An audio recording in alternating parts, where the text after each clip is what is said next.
এক ছেলেকে হারিয়ে আমার বুক ফাঁকা হয়ে আছে, কিন্তু আরেক মেয়েকে আমি হারাইতে চাই না।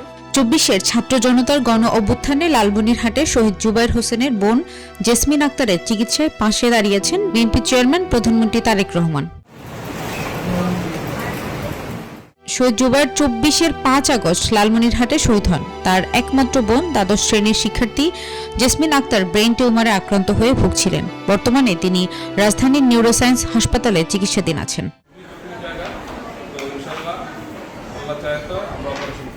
বিষয়টি নজরে আসার পর প্রধানমন্ত্রী তারেক রহমান অতিরিক্ত প্রেস সচিব আতিকুর রহমান রুমনকে প্রয়োজনীয় ব্যবস্থা গ্রহণের নির্দেশ দেন। মাননীয় প্রধানমন্ত্রীর দৃষ্টিগোচর হয় এবং তার প্রেক্ষিতে উনি তার অতিরিক্ত প্রেস সচিব আতিকুর রহমান ভাইকে নির্দেশ দেন এবং রহমান ভাইয়ের নির্দেশ মোতাবেক আমরা বিভিন্ন টিম আমরা এখানে এসেছি।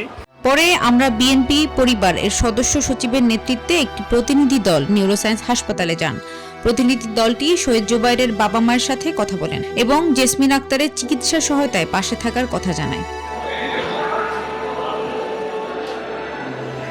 এ সময় নিউরোসায়েন্স হাসপাতালে নিউরো অ্যানেস্থেসিয়া বিভাগের বিশেষজ্ঞ চিকিৎসকরাও উপস্থিত ছিলেন।